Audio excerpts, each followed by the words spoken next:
Mapagpalang araw po sa ating lahat, guys. Meron ako dito, guys, binili. May binili ako dito ng pechay. Ito yung aming ulamin ngayon. Kikilawin ko yan, guys.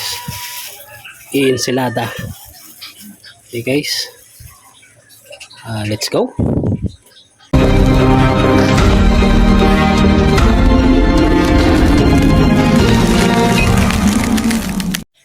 So guys, marami pa tong marami pang hindi nakakaalam na pwede tong insaladahin o kilawin pichay. Ito guys, itong mga tangkay, ito yung kikilaw natin. So nahugasan ko na to, malinis na yan. Yan guys. Ang pag-aayat naman na to guys, hindi naman sabing katulad ng labanos na sobrang nipis. Kasarapan lang, huwag na masyado makapal, huwag na masyado manipis. Kahit ganyan lang guys. Yan. Yan, ganyan lang guys. Kasi pag nilamas natin sa asin yan, din yan, kayang-kaya, malambot naman siya pag nilamas sa asin. Yan guys. Kung bago ka pa lang guys sa akin channel, please pwede pong pa-subscribe. Click nyo na rin guys yung notification bell para updated po kayo. Medyo may konting napapasamang dahon, okay lang yan guys. Itong dahon naman na to, sasama ko ito mamaya sa sinigang.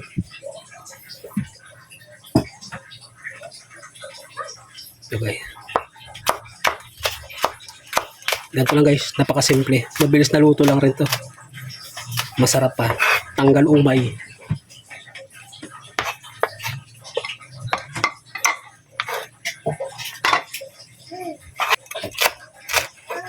Guys.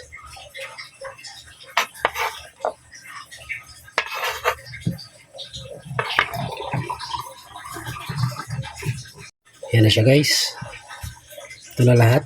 Halagang 20 pesos na pichay. Bababaran ko lang guys ng asin muna. Kahit mga 3 minutes man lang. Para ma-absorb ng pichay yung asin. Saka natin pigayin. Yan. Set aside muna natin. Saglit lang. 3 minutes. Yan siya guys. Pwede ko lang lamasin.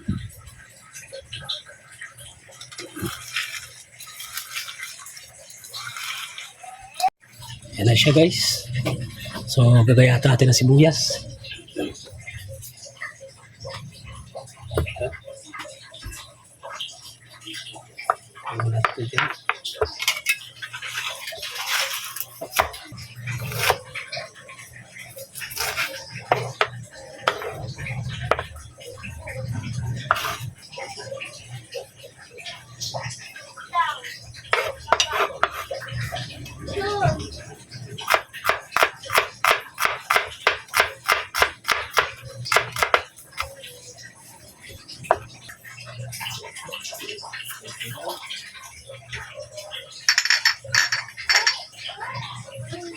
Guys, paminta.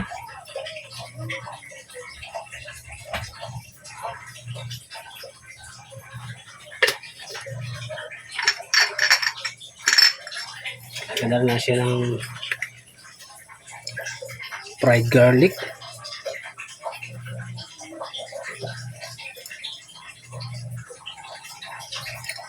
Yan.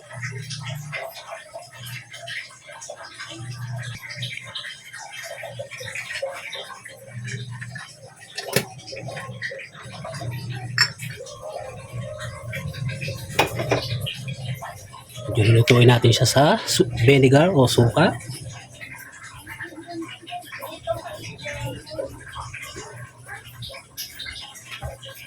Yan guys, meron na tayong insaladang pechay.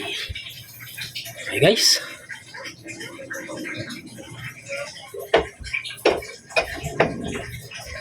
Yan, ganyan lang guys kadali. Ganyan lang kadali gawin. Insaladang pechay. Tanggal umay. Okay guys. Yan na guys.